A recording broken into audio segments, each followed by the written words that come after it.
Decided I'm going to do something a little different for you guys. I'm going to show you my Bigfoot toy and model collection. Now, when I say model, I mean those posed figures that they're not actually toys, but they're not technically toys, but still they're pretty cool, and they're a pretty cool representation of the hairy hominids we know as Bigfoot or Sasquatch.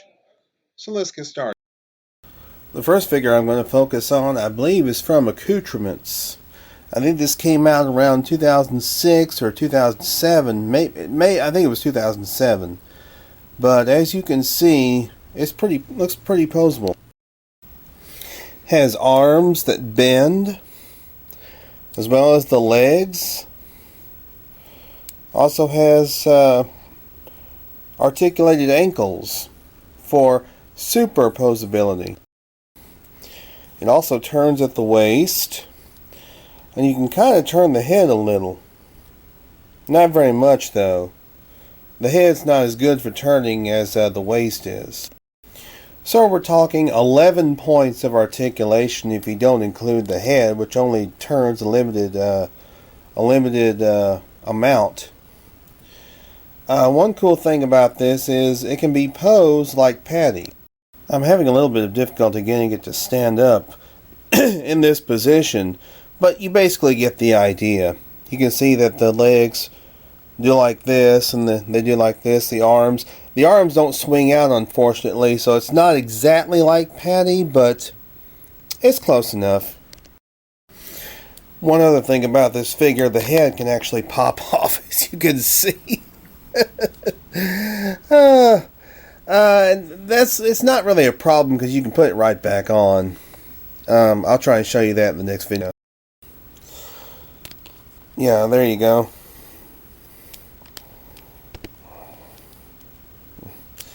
Okay, the head's back on it. Another cool feature about this figure is, if you look closely at the bottom of the feet, they appear to have some kind of they're raised relief. Now there's a reason for that, and I'll show you in a second. The reason that they are raised relief is because you get this Bigfoot action figure. What this is actually a stamp pad. You can take these feet, put them on this stamp pad, you can make little footprints, much like Sasquatch does. Now I won't demonstrate that feature here, but suffice it to say you can try it yourself if you have this particular figure. Now the later figures that they've made of this particular brand don't have the foot stamp or the stamp pad that comes with it. So the ones that they have out now from Archie McPhee are a little bit different. So this was the first. It's more of a variant than anything else. Next we're going to move to one made by Mezco, which came out around 2003 and was part of a series called Cryptozoology. This is their Bigfoot or Sasquatch, and as you can see, it has long fingernails, long toenails. The face is a little bit different. It's got fangs, which we know Sasquatch don't have fangs unless there's some hysterical witness that says, "Oh, I saw it had fangs and everything." Now this one has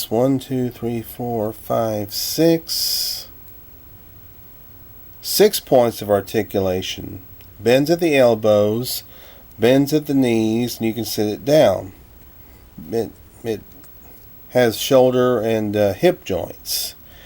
Now the head technically can kind of turn a little, but if you turn it too much, again, you have a problem with the head popping off. So you got to be careful with this one. Fortunately, again, you can pop this head right back on. Now this particular figure came with an actual footprint, little footprint cast, but I've lost that since in a move. So, but I still have the figure. I mean, and the figure is much cooler anyway than the little footprint cast. Now from Japan is this small, non-posable but already previously posed figurine, which appears to be mimicking Patty, the Patterson-Gimlin film.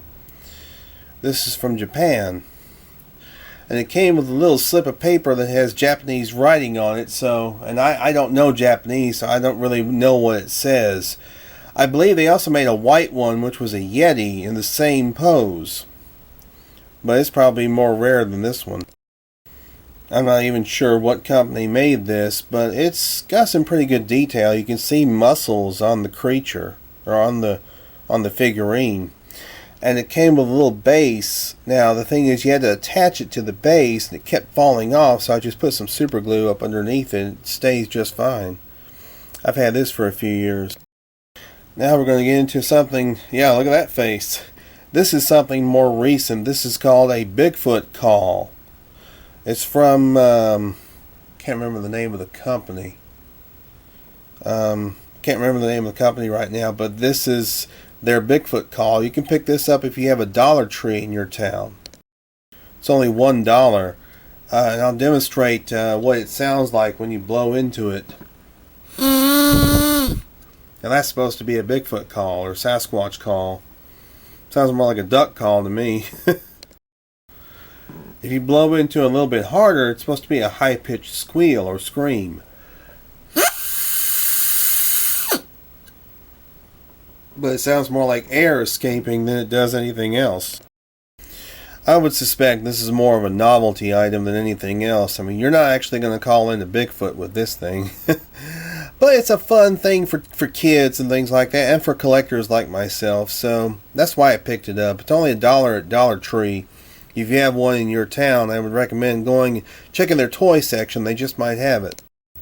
Now, as far as model kits, this one came out in, I think, 2006 or 2007. It's from a guy named Jeff Johnson. It's Patty, of course, the Patterson-Gimlin film creature. To me, the unpainted sample is very reminiscent of Igor Burtsev's sculpture of Patty from like the 70s. I think it was actually his wife that made it. I got this around 2007, and you have to put it together. There's certain parts you have to glue on, like right here on the bicep, right here on the leg, and then you have to glue it to the base. And you notice the base is a footprint cast. It looks like a footprint cast. There's even a little bit of detail right there, where it appears the foot is, coming off the ground and leaving the imprint. So it's really good attention to detail. This one's kind of dirty. Maybe I should clean this thing up and maybe paint it one of these days. Just haven't gotten around to it yet. But it's a really cool little model. I mean, you can pick, when you get it, you can put it together yourself, which is pretty cool. Final item I want to show, this is from Jason Shanneman, and this is a sculpture of Patty, and this is really well done. This is a sculpture, this is not a model kit. This is like a statue, and you can see pretty good details in the face. Got the pendulous breasts, or the matronly breasts, I should say. You have the arm over here, the leg over here. Now this was broken in a few places and glued back together. I think originally this was like maybe $150, but I was able to get it at a discount for about $75, I think it was. Maybe it was either $50 or $75. But this is a really cool collectible. I'm not really sure if Jason still has any more of these available, but if he does, I would recommend picking it up. It's a really great and quality piece. It's a really good piece. I really like it, and it's a good part of my collection. So for those of you out there who enjoyed this video, give it a thumbs up and subscribe, and put some comments up underneath this video. I enjoy doing this for you guys. Thanks a lot. Take care.